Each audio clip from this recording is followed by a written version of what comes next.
आज सुनिए हिंदी की वरिष्ठ लेखिका जया जादवानी जी की लिखी हुई कहानी अनकहा आख्यान। जया जादवानी जी की कहानियों में स्त्री विमर्श एक मुख्य मुद्दा होता है। प्रस्तुत है उनकी कहानी अनकहा आख्यान। भाई को एयरपोर्ट छोड़ के लौटी है। अंदर बर्फ़ की चट्टान ज्यों की त्यों है। उसको रुलाने की सारी कोशिशें व्यर्थ साबित हुईं। रोना कहाँ इतना आसान है, वो भी तब जब अभी आपने चलना शुरू किया हो और अचानक पाएं कि आपके पैरों के नीचे से ज़मीन सरक रही है। आप एक साथ न जाने क्या क्या बचा लेना चाहते हैं और सिर्फ खड़े रह जाते हैं। क्या जवाब दे वो अपने छोटे भाई को कि उसकी मौजूदगी में इतना सब हो गया और वो कुछ नहीं कर सकी। ऐसा इत्तेफाक क्या इसीलिए माँ ने उन्हें एक साथ बुलाया था?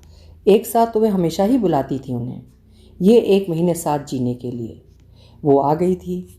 2 दिन बाद भाई आने वाला था। रात वे दोनों साथ सोई थीं। वो उन्हें अपनी ससुराल की ना जाने कितनी बातें बताती रही थी, कितना हंसती थीं वे उसकी बातों पर। कहते हैं लड़कियां दोनों कुलों को तारने वाली होती हैं, पर यह बोझ तू अपने सिर मत लेना। इसकी जिम्मेवारी औरतों के सिर क्यों? सारे लोग अपनी गठरियाँ उनके कंधों पर क्यों रख देते हैं? सोने से पहले उन्होंने कहा था, पहले अपनी अधूरी कहानी पूरी करो। अधूरी कहानी? कौन सी अधूरी कहानी? उन्होंने कब अपनी अधूरी कहानी पूरी की? कहानियाँ कब पूरी होती हैं माँ? तुम अपने लिए एक बहू लेकर आओ माँ। कब तक अकेली रहोगी? और क्या वो मेरे साथ रहेगी? अपने लिए दूसरों की यात्रा बाधित करूं? अब तो अपना भी डेड एंड दिखाई दे रहा है। तुम लोगों को जो अच्छा लगे करना। सबकी सोचते सोचते हमारी उंगली ही हमारे हाथ से छूट जाती है। वे जैसे कुछ और कहते कहते अनायास रुक गईं। क्या तुम्हें किसी बात का अफसोस है माँ? उनका आखिरी वाक्य उसे शंकित कर गया। सिर्फ एक बात का कि मैंने अपना आईना बनने में बहुत देर कर दी, पर अब वो भी नहीं। अब बहुत कुछ है मेरे जीवन में। तुम दोनों हो, किताबें हैं, मेरी अधूरी ख्वाहिशें हैं, कोई खाली जगह नहीं है। होगी भी तो कभी भरेगी नहीं, उसने सोचा। और अपना आईना? सुबह वो देर से सोकर उठी थी और पाया वे अब कभी नहीं उठेंगी। इतनी आसान मृत्यु? जिसने सुना उसने कहा, हाँ, मौत तो आसान ही होती है, सिर्फ जीना मुश्किल होता है। शुरू से लेकर अंतिम संस्कार के सारे काम उसने किए। भाई रास्ते में था, आते ही बिखर गया। मेरा इंतज़ार तक नहीं किया माँ। अभी तक तो तुम्हें मेरे साथ जीना था। वो रोता रहा। किसको किसके साथ जीना है, ये कौन तय करता है? वो देर तक भाई की पीठ थपकती रही। वक्त रबर की तरह खींचकर उसे बड़ा बना रहा है। ये घर जिसमें उसका और उसके भाई का बचपन बीता सहसा वीरान हो गया। एक मनुष्य चला जाता है, कितनों की दुनिया वीरान हो जाती है। उन्हें अपना बाप कभी याद नहीं आता। बस वो था, दूसरे दुनियावी रिश्तों की तरह। वे रहें ना रहें कोई खास फर्क नहीं पड़ता। उनका जीवन तो बस अपनी माँ के इर्द गिर्द घूमता रहा। ये घर रहेगा। हम पहले की तरह साल में एक बार यहीं मिलेंगे, छोटे भाई ने जाते वक्त रोते हुए कहा था। हाँ, ये घर रहेगा। कुछ चीज़ों को कभी नष्ट नहीं होना चाहिए। क्या तुम इंडिया लौटना चाहोगे? बहन ने भाई को चुप कराते हुए कहा। पता नहीं, माँ होती तो लौटता। मैं उनके साथ बहुत वक्त नहीं रह पाया। सोचता था खूब पैसा कमाकर लौटूंगा, फिर हम आराम से रहेंगे। पैसा? हम हमेशा यही सोचते हैं। जब पैसा आ जाता है, दिन बहते हुए दूर चले जाते हैं। जीवन इतना क्रूर है कि सब कुछ को अपनी गति में लपेटे चलता है। भाई के जाने के बाद माँ पूरी तरह अकेली हो गई थी। 2 कमरों का छोटा सा घर, एक हॉल, एक किचन, छोटा सा बरामदा। एक कमरे में माँ की किताबें और डायरियाँ। न जाने कितनी किस्मों के colour pen, ball pens, picture post cards, कितने अटरम सटरम। न जाने ये सब वे क्यों रखती थी। पिछली बार जब वो अपनी ससुराल से आई थी, उन पर खींच रही थी। इनमें आपके काम का कुछ भी तो नहीं है, फेंक क्यों नहीं देती? इनसे मेरी यादें जुड़ी हैं, सब नष्ट हो जाता है, सिर्फ यादें बची रहती हैं। एक सीधा सपाट जीवन ही तो है माँ तुम्हारा। कैसी यादें? वो कहना चाहते हुए भी उनसे कह नहीं पाई थी। दोनों बच्चों के 2 दिशाओं में चले जाने के बाद यही किताबें उनके साथ होती थीं। भीतर ही भीतर वे कब कैसे झड़ती चली गई थीं, वे जान नहीं पाए थे। उन्हें वे हमेशा उसी तरह लगती थीं, बस थोड़ी सी बूढ़ी और। अब तुम बूढ़ी हो गई हो माँ, भाई ने कहा था पिछले बरस, उनके हाथों को अपने हाथों में लेते हुए। अब मैं तुम्हें अपने साथ ले चलूँगा। अपनी जवानी माएँ अपने बच्चों को दे देती हैं, संभाल कर खर्च करना, और मुझे कहीं नहीं जाना, मुझे इसी मिट्टी में पनाह चाहिए। तुमने संभाल कर खर्च की थी? नहीं, मैंने उन्हें समय की नदी में बह जाने दिया था। मेरे तमाम बरस बहते बहते न जाने कितनी दूर चले गए। क्यों दुनिया की तमाम माँओं के लिए उनके बच्चों का जीवन महत्वपूर्ण है, बच्चों के लिए माँओं का नहीं? क्या किसी को फुर्सत होती है अपनी माँ या बाप के खाली, वीरान और कतरा कतरा जगहों को देखें? उसे भी नहीं थी। पिछले 30 वर्षों का माँ का साथ जैसे कोई 3 घंटे की फिल्म हो, जिसमें पैदा होने, चलना, सीखना और दुनिया की तमाम बातें सीखने के बावजूद उतनी आकर्षक नहीं लगती। आज उसने अपनी मुट्ठी में रील कसकर पकड़ी हुई है। घर में घूमते हुए वो चीज़ों को वापस अपनी जगह पर रख रही है। 1 हफ्ते बाद वो घर लॉक कर चली जाएगी, फालतू चीज़ें फेंकनी होंगी और कुछ सफाई भी करनी होगी। पहले उसने ड्राइंग रूम का रुख किया, छोटी छोटी कलात्मक तस्वीरों को साफ कर यथास्थान रखा, फिर एक कमरे में आई। उसे हैरानी हुई कि माँ ने उन दोनों के खिलौने भी संभाल कर रखे हैं। पुरानी पेनें, रंगीन पेंसिलें, टूटा हुआ घोड़ा, हाथी, गुड़ियाएँ और न जाने क्या क्या।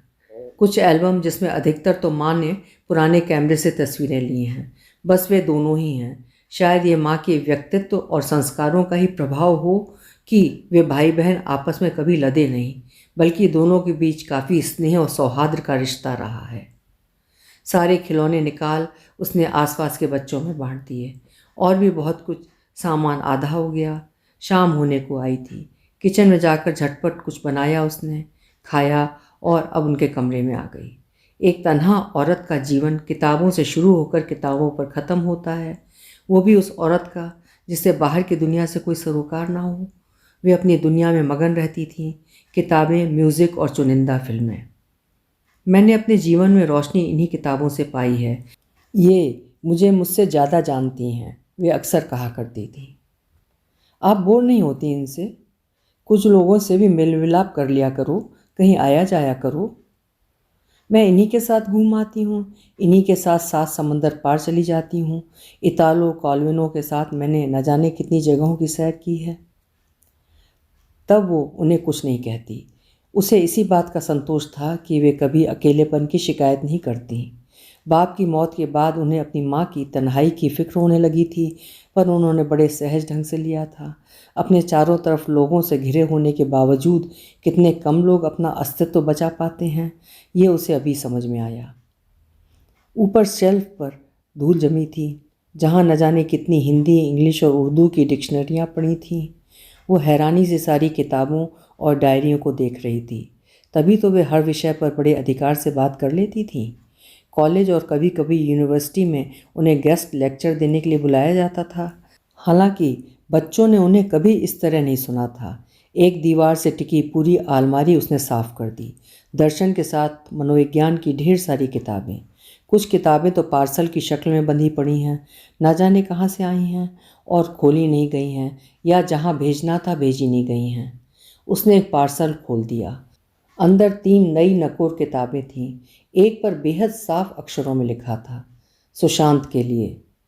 क्या इस समूचे जीवन का अर्थ सिर्फ इंतज़ार ही होगा?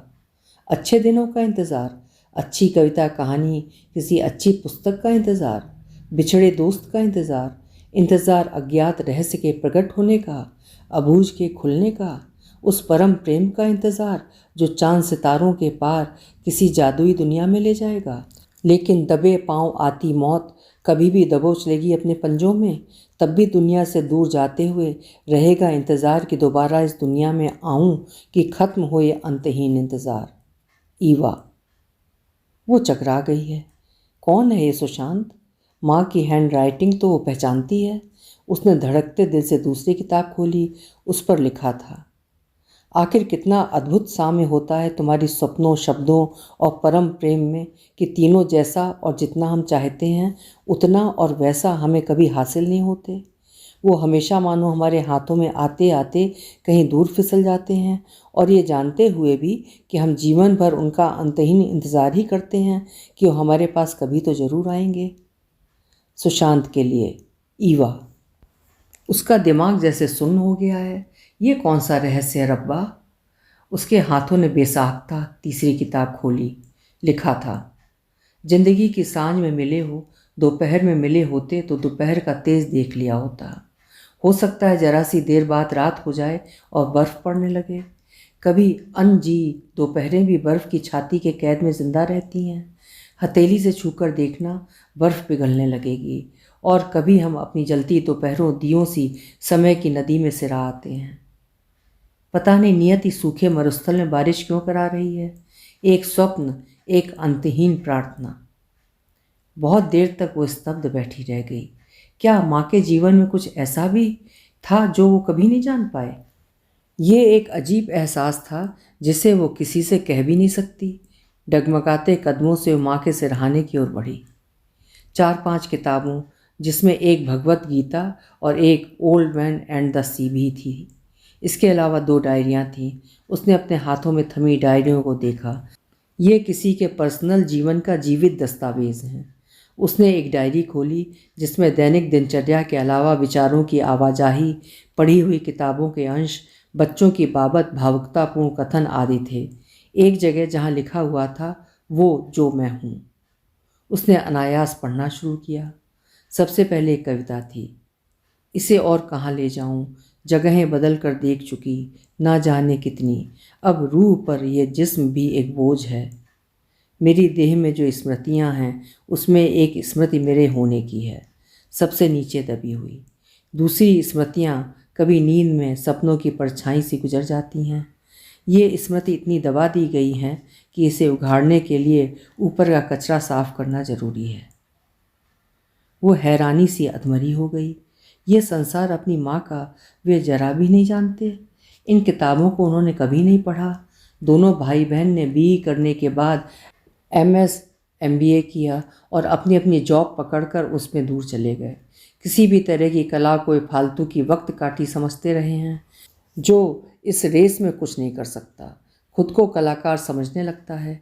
कोई इस फील्ड में आगे भी निकल जाता है तो महज एक इत्तेफाक है। इत्तेफाकों से जीवन नहीं गुजरता। अलबत्ता जीवन में इत्तेफाक होते रहते हैं, पर इन किताबों की मौजूदगी ने उन्हें ये तसल्ली ज़रूर दी थी कि उनकी माँ को किसी दूसरे की ज़रूरत नहीं है। पर यह क्या उनकी भूल थी? उसने दूसरी डायरी देखी। लिखा था, वो जो मैं नहीं हो पाई। उसका हृदय बुरी तरह काँप रहा है। वे जीवित होती तो वो ये डायरी पढ़ने की भूल कभी ना करती, पर अब उसे ये सब जानना ही चाहिए जो वो उनके जीते जी नहीं जान पाई। उसने माथे पर आया पसीना पोंछा और बहुत देर तक लफ्ज़ों को घूरती रही। आखिरकार उसने पढ़ना शुरू किया। फिर एक कविता। बहुत तंग है जगह, समाती नहीं त्वचा में, डर है फटकर बिखर न जाऊं। आगे लिखा था, मेरी ज़िंदगी में जो आया मुझसे लेने ही आया। माँ बाप ने जन्म देकर कहा, तुम लड़की हो, तुम्हें भविष्य में अच्छी बेटी, अच्छी पत्नी बनकर दिखाना है। तुम्हारे हाथ में दोनों कुलों की लाज है। उन्होंने मुझे अच्छी बनने के फेर में डाल दिया। उन्हें अच्छी बनकर दिखाने के चक्कर में मेरे भीतर की अबोध बच्ची वहीं छूट गई। मैं उस बच्ची की मूर्खताएं देखने और पूरी करने को जरा भी तैयार ना थी। मैंने उसे वहीं छोड़ा और झटपट बड़ी हो गई। शादी के बाद दूसरे कुल की लाज बचानी थी। 25 लोगों का कुनबा, सबको अच्छी बहू चाहिए थी और पति को अच्छी पत्नी।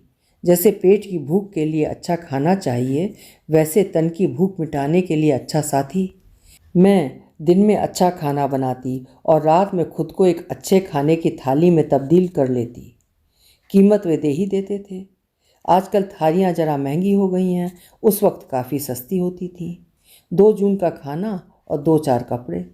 जब कोई थाली खरीदने जाता है तो पहले देख लेता है क्या क्या मिलेगा। पुरुष उसी को देता है जहाँ से उसे वापस मिलने की संभावना हो। मनुष्य की कीमत इसी बात से तय होती है कि वो कितना फ़ायदा दूसरे को पहुँचा सकता है। फिर मैं थाली ही रहती तो ठीक था। मुझे पता ही नहीं चला कब मैं 2 हो गई। 2? बचपन में मेरे पेट में काफ़ी दर्द रहता था। माँ को किसी ने एक समुद्री चीज़ दी। एक गोल डिब्बे में गोल लोथड़े के आकार का एक मोटी ब्राउन रोटी सरीखा, पानी में तैरता। उसका पुराना पानी माँ मुझे रोज़ पिलाती और उसमें नया पानी डालती। एक हफ्ते में वो 1 से 2 हो जाता था। एक को हम नदी में ठंडा कर देते थे, अगले हफ्ते फिर 2। कुछ हफ्ते बाद मेरे पेट का दर्द उस खारे और खट्टे पानी को पीने के भय से खत्म हो गया। माँ ने अंततः पूरा ठंडा कर दिया। हम अपने भीतर पड़े पड़े 2 हो जाते हैं और एक को या तो ठंडा कर देते हैं या फेंक देते हैं। और देखो, मेरे हाथ तो अपने ही खून से रंगे हुए हैं। फिर बच्चे हुए। उनके आने से मुझे जीने का मकसद मिला। अब भी चाहे मैं रेगिस्तान में चल रही थी, पर कहीं ना कहीं पहुंचने की उम्मीद के साथ मेरी तन्हा और बांझ ज़िंदगी में आकर कोई शामिल हुआ।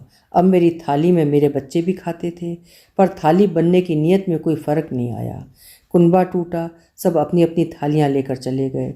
जो समर्थ थे उनकी थालियां पकवानों से भरी रहतीं, जो कमज़ोर थे उनकी थाली में सूखी रोटियां। मैंने अपनी थाली में सूखी रोटियां देखी तो मैं रो पड़ी। मैं अपने बच्चों को भूखा नहीं देख सकती थी। फिर शुरू हुआ ज़िंदगी के पहियों को ढकेलने का सिलसिला। बिना इंजन के गाड़ी कैसे चले? मैंने खुद को इंजन बनाया तो तेल नहीं था। फिर तेल भी ले आई, नून, तेल, लकड़ी भी, और अपनी गाड़ी को ढकेलते ढकेलते वहाँ तक ले आई जहाँ से मेरे बच्चे अपने अपने आसमानों की तरफ उड़ान भर सकें, और वे उड़ गए। तुम यहीं रह गई? हाँ, मैंने अपनी लाइफ को एक जगह रोक दिया था ताकि वे आगे बढ़ सकें, और फिर उड़ने वाला सिर्फ खुद उड़ सकता है, अपने साथ किसी दूसरे को नहीं उड़ा सकता। जीवन का यही नियम है।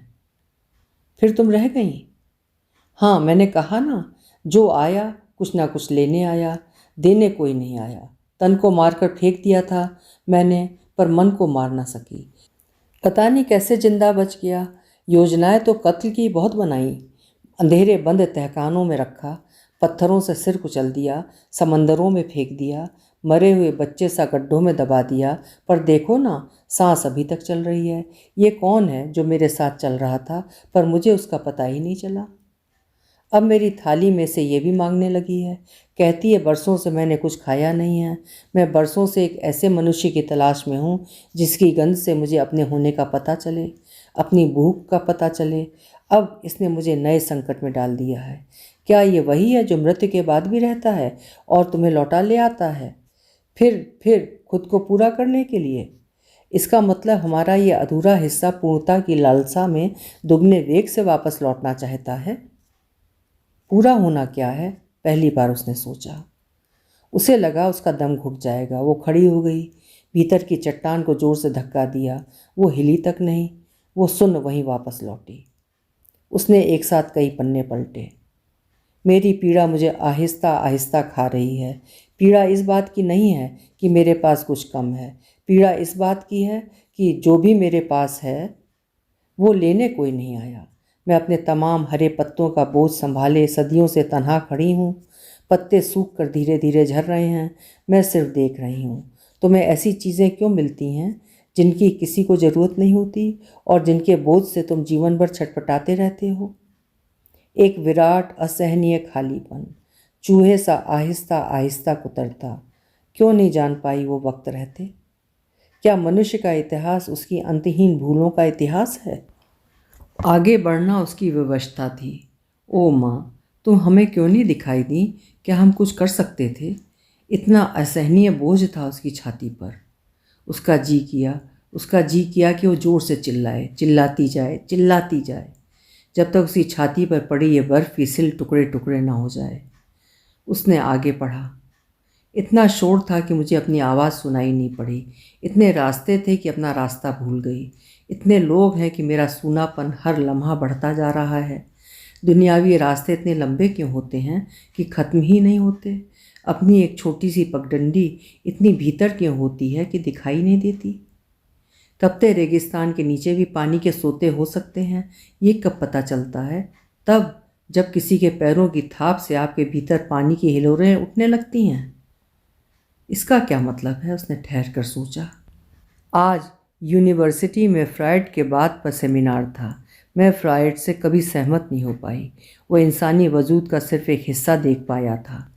उससे बहुत कुछ रह गया था जो आगे चलकर एडलर और जुंग ने पूरा किया।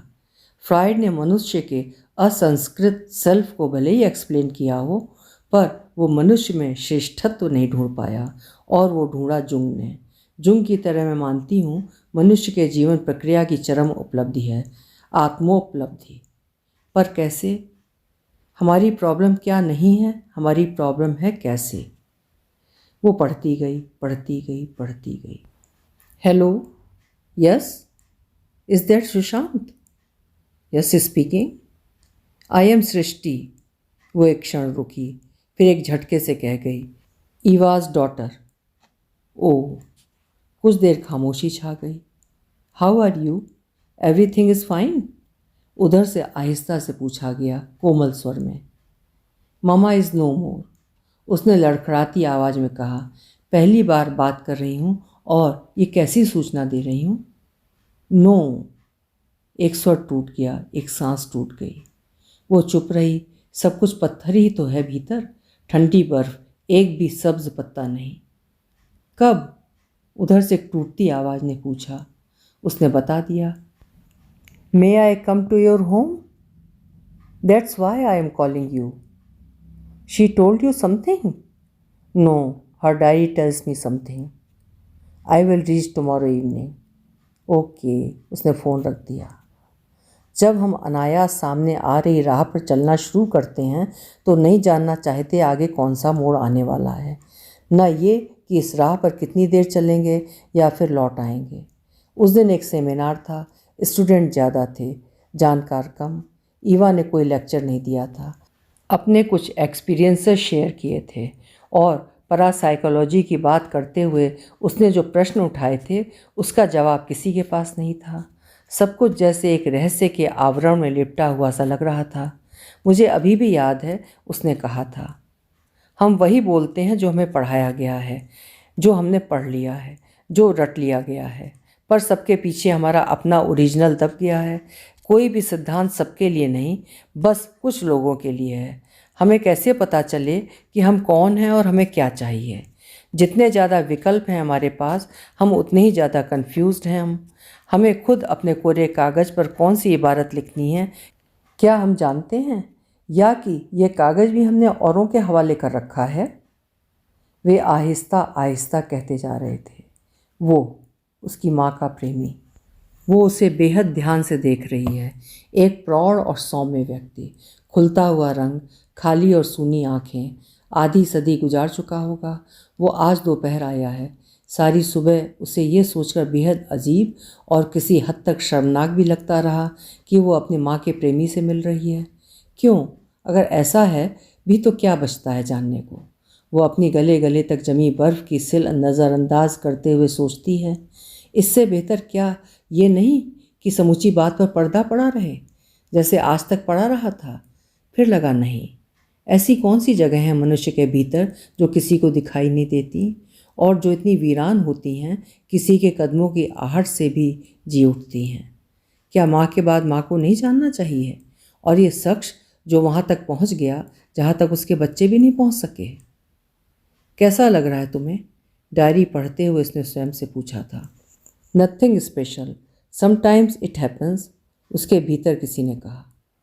वो तो नहीं रही, इसीलिए अगर वो होती तब? इस प्रश्न का उत्तर सचमुच उसके पास नहीं था। ये ठीक था कि दोनों भाई बहन अपनी माँ या बाप के फ़र्क को जानते थे, फिर भी क्या कुछ संस्कारगत विवशताएँ होती हैं? वो उसे सोच में डूबा देखकर कुछ देर के लिए चुप हो गया था। उसने सिर उठाकर उसकी आंखों में देखा। इन्हीं आंखों से उसने उसकी माँ को प्रेम से देखा होगा, छुआ होगा, ना जाने कितनी और कैसी बातें की होंगी। उसे लगा ये बर्फ़ की चट्टान और भारी होती जा रही है। उस शोर भरे माहौल में जबकि सब अपने अपने तर्कों से एक दूसरे को पराजित करने में लगे हुए थे, वो उन सब से बेलाग अपनी जगह पर बैठी हुई थी, जैसे उसका काम मात्र इतना ही हो, प्रश्नों को उनके रूबरू उछाल देना। वे एक क्षण रुके, फिर कहा, क्या मैं विस्तार से बता सकता हूँ? आप समझेंगी इसी उम्मीद से। उनकी आवाज़ बेहद सूनी और उदास थी। उससे बोला न गया। उसने हाँ में सिर हिला दिया। उसमें एक ज़बरदस्त आकर्षण था जो मुझे अपनी ओर खींच रहा था। सेमिनार के बाद चाय के वक्त मैं अपना कप लिए उसके पास पहुंचा। सामान्य परिचय के बाद हम सामान्य बातें करने लगे, पर कुछ भी तो सामान्य नहीं था उसमें। वो जैसे हर बात को समझकर उतनी ही गंभीरता और समझदारी से जवाब देती रही। उसने मुझे बताया कि सीजी जुंग लैथब्रिज की इस खोज की तायीद करता है कि हमारी दिख रही दुनिया के ऊपर एक सतह है जिसमें हर बीती हुई घटना कायम हो जाती है। तो फिर एक सतह ऐसी भी होगी जहाँ घटने के पहले घटनाएं ठहरी रहती हैं। इसीलिए कहते हैं एवरीथिंग इज़ रिटन। वे कुछ क्षण रुके। वो चकराई सी उन्हें देख रही है। तो फिर मनुष्य कितना स्वतंत्र है, मैंने पूछा था। इतना ही जितना चाय या कॉफ़ी का चुनाव करने या बैठने और उठकर चल देने का फैसला करने। मुझे नहीं लगता आप इतनी सामान्य हैं। बहुत सामान्य हूँ। मैं सिर्फ खुद के प्रयासों से खुद को बचाने की कोशिश कर रही हूँ। वे फिर चुप हो गए। उनका गला भर आया था। वे खाली और वीरान सी उनके सामने बैठी है, अपनी माँ को किसी दूसरे से सुनती। वो 40 के अंक को महत्वपूर्ण मानती थी। कहती थी 40 के बाद मेरी नींद खुली, मैं खुद अपनी कोख में एक कतरे की शक्ल में थी। फिर मैंने आकार लेना शुरू किया। इल्मे ज़फ़र में भी 40 काटा जाता है, उसने कहा था। एक खोज जहाँ ख़त्म होती है उसे वहाँ से आगे ले जाने वाले बेहद कम होते हैं। वे जो अलग हटकर कुछ सोचने और करने की सामर्थ्य सचमुच रखते हैं। मुझे लगता है कई बार मुश्किलें, रास्ते और लक्ष्य भी इंसानी पैरों की प्रतीक्षा करते रहते हैं। फिर वो बहुत देर तक कॉलिन विल्सन और लैथब्रिज की खोजों की बाबत बात करती रही, जिसके मुताबिक 10, 20, 30 और 40 के अंक इतनी अहमियत रखते हैं कि दुनिया की हर चीज़ को उनके अपने घेरे में पहचाना जा सकता है, दिशाओं को भी। जैसे 10 का अंक पूर्व की पहचान देता है, 20 का अंक दक्षिण की, 30 का अंक पश्चिम की और 40 का अंक उत्तर दिशा की। मैं उसे देख रहा था। वो दो दुनियाओं में दिखाई दे रही थी। एक वो जो उसने नहीं बनाई थी पर जिसमें थी, एक वो जो उसने बनाई है और जिसमें वो रहना चाहती है। मैं समझ गया, ऐसे लोगों की आधी उम्र अपने पिंजरे की सलाखें तोड़ने में निकल जाती है। प्रकृति का एक ऐसा नियम है, जो चलना चाहते हैं उन्हें रास्ते नहीं मिलते। बैठे हुओं के सामने मीलों लंबे रास्ते बिछे होते हैं। क्या हर मनुष्य को अपनी सामर्थ्य का इम्तिहान देना होता है? उसने कहा भी था। आज़ाद मनुष्य ने अपने लिए स्वयं के लिए गढ़ लिए और मुक्ति का स्वप्न देखने लगा। कुछ देर के लिए वे दोनों चुप हो गए हैं। उससे एक शब्द नहीं बोला जा रहा। वहीं बैठे उन्हें सुनते हुए वो बर्फ़ की विशाल चट्टान में तब्दील हो गई है। ना कोई विचार, ना कोई शब्द। उनके शब्द उस पर से फिसलते हुए अलबत्ता भीतर न जाने किस अंधेरी खो में विलीन हुए जा रहे हैं। हमारी बातें अभी खत्म नहीं हुई थीं। उन्होंने फिर कहना शुरू किया। पर वहाँ मिला समय खत्म हो रहा था। शाम के 6 बज गए थे। 9 बजे मेरी फ़्लाइट थी। मुझे निर्णय लेना था। मैंने लिया। हम बात करते हुए इस घर तक आ गए थे। मैंने उसकी नज़रों से ये घर देखा, किताबें देखीं, आप दोनों को देखा। उसने मुझसे आप दोनों की बातें की और कहा, मैंने एक श्लोक की तरह अपने बच्चों के जीवन को लिखा है। उनका जीवन इसके अर्थों का विस्तार होगा। फिर कहीं दूर देखते हुए कहा, ऐसी कोई चीज़ या मनुष्य नहीं होता जो तुम्हारे अकेलेपन को संपूर्णतया भर दे। बच्चे भी कितनी देर, धीरे धीरे वो दूर चले जाते हैं, तुम्हें अकेलेपन के उसी गाढ़े चॉकलेटी अंधेरे में छोड़कर। दूर दूर तक बर्फीला रेगिस्तान, कोई नहीं, कोई नहीं। वे दोनों चुप हो गए। शायद उनसे बोला नहीं जा रहा है। उन्होंने अपना गला साफ किया, उठकर खड़े हो गए, एक घूंट पानी पिया और कहा, क्या आप मुझे एक कप कॉफ़ी पिला सकती हैं? शायद उन्हें वक्त चाहिए। बेजान टांगे लिए वो उठी और किचन की ओर जाने लगी। पैर इतने वजनी हो गए हैं कि उठ नहीं रहे हैं। कोई चीज़ छाती की खोखल से बाहर आना चाहती है। 30-32 बरस एक साथ रहने के बावजूद नहीं जान पाई माँ को। नहीं जान पाई कि उनके भीतर भी कुछ है जो सुने जाने की मांग करता है। क्या दुनिया के तमाम बच्चे अपने पेरेंट्स की भीतरी मुश्किलों से अनजान रहते हैं? कैसे एक नितांत अजनबी आदमी उसकी माँ के भीतरी तहों तक उतर गया और उनके खुद के बच्चे बाहर रह गए। वो 2 कप कॉफ़ी बना कर ले आई है। वे उसी तरह खड़े हैं, दीवार पर टंगी उनकी तस्वीर के सामने, मंत्रबिद्ध। कुछ रुदन बाहर से दिखाई नहीं देते। आंसू चुपचाप भीतर गिरते हैं। जलजले चुपचाप भीतर आते हैं। कश्तियाँ चुपचाप भीतर डूबती हैं। उसने कॉफ़ी की ट्रे कांच की छोटी सी टेबल पर रखी तो टक की हल्की सी ध्वनि पूरी फिज़ा में गूंज गई। फिर वापस वही सन्नाटा तारी हो गया। आप फिर उस रात चंडीगढ़ नहीं गए? उसी ने पूछा, ना चाहते हुए भी। नहीं, उन्होंने गला साफ किया। उस रात डिनर मैंने यहीं किया। दिसंबर की आखिरी दिन थे, बेहद ठंड थी। छोटा सा रूम हीटर गर्म हवा फेंक रहा था। हम उसी के नज़दीक बैठे थे। उस रात मैंने पहली बार महसूस किया, जब तक भोजन हमारा पेट भरता है हम हमेशा भूखे रहते हैं। उस दिन न जाने कितने वक्त बाद मेरी आत्मा ने उसके हाथ की पकी सौंधी नरम नरम मक्की की रोटी खाई थी, सरसों के साग के साथ। हम रोटी पर पिघलते मक्खन को देख रहे थे और पिघलते एक दूसरे को भी। उनका गला भर आया, वो सिर झुकाए बैठी रही। डिनर के दौरान हमने अपने अपने परिवारों की कुछ अंतरंग बातें एक दूसरे के साथ शेयर की। मुझे हैरानी हुई, उसने अपने पति की बाबत मुझसे कोई बात नहीं की। मैंने जानने की कोशिश की तो वो बड़ी सफाई से टाल गई। न वो मुझे छू सका न पा सका। बात उसकी अब नहीं है। बात यह है कि जो मेरे पास है वो मैं किसको दूं। मैं उसका बोझ उठाए उठाए थक रही हूँ। इतना कहकर वो हंसने लगी। मुझे लगा इससे बेहतर रो लेती। छाती फट जानी चाहिए थी उसकी, नहीं फटी। बर्फ़ कहाँ आसानी से टूटती है। ओ माँ, माँ, ओ माँ। फिर उसने कहा, सुशांत, कुछ लोग हमारे जीवन से सदैव बाहर रहते हैं। वे कभी हमारे जीवन में जगह नहीं बना पाते। हालांकि वो दावा तो बहुत ज़्यादा का करते हैं। शादी के बाद मुझे लगता था एक गाय की तरह मुझे इस खूंटे से बांध दिया गया है। मुझ में इस चारे और इस घर के लिए विरक्ति भर गई है। पर मैं खूंटा तोड़कर भाग भी नहीं सकती, और मैं नहीं भाग पाई सुशांत, क्योंकि गाय को बछड़े हो गए थे। मैंने आपको बताया ना कि 40 के बाद मैंने जन्म लिया है। हाँ, मैं अपने गर्भ में सदियों से सो रही थी। इन शब्दों ने एक जोरदार हथौड़ा मारा उस बर्फ पर। एक नामालूम सी दरार कहीं पड़ी तो होगी। उससे उनकी तरफ देखा तक न गया। वो उसी तरह जड़ निस्पंद बैठी रही। उनकी ही आवाज़ आई। उसने बताया कि उसे घूमना अच्छा लगता है, हालांकि वो अब तक उन जगहों पर नहीं जा सकी है जहाँ जहाँ वो जाना चाहती है। फिर उसने मुझे उन जगहों के फ़ोटोग्राफ्स दिखाए। कहा, मेरा बेटा विदेश में है, मैं वहाँ जाना चाहती हूँ।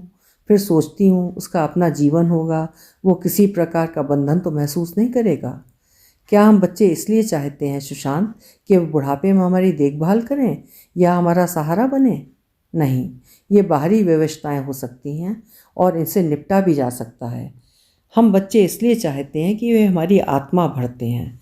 अपने आप को निस्वार्थ किसी को दे देने की आदिम ख्वाहिश को यहाँ आकर करार मिलता है। न जाने क्यों हम इसमें दूसरी चीज़ें शामिल कर लेते हैं, और ये पवित्र रिश्ता भी अपेक्षाओं की तुच्छ कसौटियों पर खरा उतरने की कोशिशों में मरने लग जाता है। सख्त बर्फ पर कुछ और हथौड़े, इससे कुछ होता क्यों नहीं? उसने आगे सुना। उसने आप दोनों के बचपन के फोटोग्राफ्स दिखाए और कहा, मेरी बेटी में मुझे अपनी तस्वीर दिखाई देती है। वो मुझे इतना ज़्यादा समझती है कि कई बार मुझे खुद उससे छिपाना पड़ जाता है। मैं नहीं चाहती सुशांत कोई मेरे बारे में ज़्यादा सोचे। पहले मैं खुद सोचना चाहती हूँ अपने बारे में। कुछ पल की एक खिंचती सी खामोशी, एक सफ़ेद सा घना सन्नाटा। उसे एक अच्छे से रेस्तरां में एक कप कॉफ़ी के लिए बैठना सुकून बख्श लगता है, या किसी पार्क की हरी घास पर ढलती धूप में खामोश बैठे रहना, या थिएटर में अकेले कोई इंग्लिश मूवी देखना। वो कहती थी, प्रेम और सृजन सिर्फ खामोशी में ही संभव है। सब कुछ मौन में घटता है। बाद में हम उसे शब्द देने की कोशिश करते हैं। हम बार बार इसलिए कहते हैं क्योंकि हमें सही शब्द नहीं मिलते। एक सही शब्द, एक सही व्यक्त, एक सही लम्हा बहुत नसीब से मिलता है सुशांत, बस उसे खोजना बहुत पड़ता है। कुछ और चोटें उस सफ़ेद चट्टान पर। चट्टान नीली पड़ गई है। एक अकेलापन बर्फीली बारिश सा झड़ता दूर दूर तक फैलता हर चीज़ को सफ़ेद कर जाता है। एक सफ़ेद घना सन्नाटा। कॉफ़ी ठंडी हो गई थी। किसी ने हाथ तक नहीं लगाया। रात 11 बजे उसने अपनी छोटी सी कार निकाली और मुझे छोड़ने यूनिवर्सिटी के गेस्ट हाउस तक गई। रास्ते में हम आबिदा परवीन सुनते गए थे। उसकी पैशनेट आवाज़ की वो दीवानी है। रास्ते में उसने कहा था, सारी कलाएं खामोशियों को जुबान देने का जतन है, फिर भी हम वो नहीं सुनते जो कहने से रह गया। हम तो वो भी नहीं सुन पाते जो कहा जा रहा है। दो शब्दों के बीच के अंतराल को सुनो, वहीं पर वो छिपा है जिससे तुम वास्तव में सुनना चाहते हो। पर यह सुनने का हुनर भी तो आना चाहिए, मैंने कहा था। हाँ सुशांत, किसी से मांगने पर कुछ नहीं मिलता है, हर चीज़ कमानी पड़ती है, भीतर की हो या बाहर की।